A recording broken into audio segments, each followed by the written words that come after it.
தமிழ்நாட்டில் எப்படி medical admission நடக்குது தெரியுங்களா? 100 சீட் இருக்குன்னா 15 சீட்டு ஆல் இந்தியா கோட்டா 1986 செய்து கொண்டிருக்கின்றோம். மிச்சம் 85 சீட்டு. 85ல் பாதி சீட்டு 42 சீட்டு தான் மாநில அரசு நடத்தக்கூடிய மருத்துவ பரீட்சை மூலமாக மாணவர்கள் செல்ல முடியும். மிச்ச பாதி சீட்டு 42 சீட்டு தனியார் கல்லூரிகள் நடத்தக்கூடிய என்ட்ரன்ஸ் மூலமா அவங்களுக்கு. தமிழ்நாடு மட்டும்தான் ஒரே மாநிலம் இருக்கிற சீட்டை 2ஆ பிரிச்சு பாதி பேர் தான் அரசு மருத்துவமனை, பாதி பேர் தான் தனியார் மருத்துவமனை இவங்களே போட்டாங்க திமுக ஆட்சியில். இப்போ என்ன பண்ணுவாங்கன்னா, திமுக ஆட்சியில் ரிசல்ட் டிக்ளேர் பண்றதுக்கு முன்னாடி யாரெல்லாம் முதல் 100 ரேங்க், 200 ரேங்க், 300 ரேங்க், 400 ரேங்க்னு கண்டுபிடிச்சு அதை தனியார் மருத்துவக் கல்லூரிக்கு அந்த டேட்டாவை கொடுத்துருவாங்க. தனியார் மருத்துவக் கல்லூரி என்ன பண்ணுவான், யாருக்கெல்லாம் அரசு மருத்துவமனையில் சீட்டு கிடைக்குமோ, மருத்துவக் கல்லூரியில் சீட்டு கிடைக்குமோ அவர்களை அழைத்து தனியார் மருத்துவக் கல்லூரியில் சீட்டை கொடுத்து வச்சிருவான்.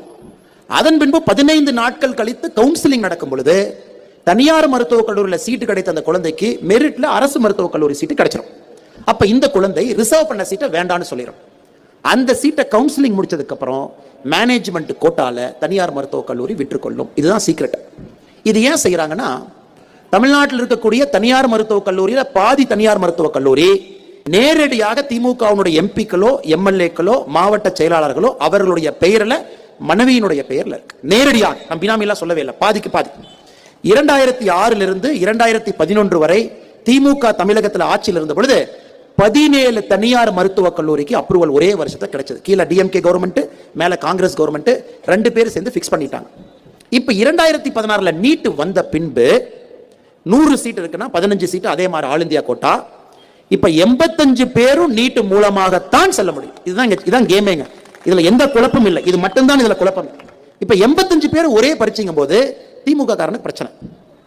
நீட் ரேங்க் இவங்க கையில இல்ல, நீட் ரேங்க் லீக் பண்ண முடியாது. அது ஆல் இந்தியா நீட் டெஸ்டிங் சிஸ்டம்ல அந்த ரேங்க் இருக்கு.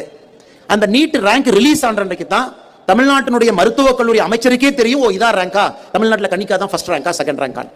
சோ இங்க மாத்தியாச்சு சிஸ்டத்தை. ரேங்க் வந்ததுக்கு அப்புறம் தான் தனியார் கல்லூரிக்கே தெரியும் யார் நம்ம கிட்ட வருவாங்க, யார் நம்ம கிட்ட வரமாட்டாங்க.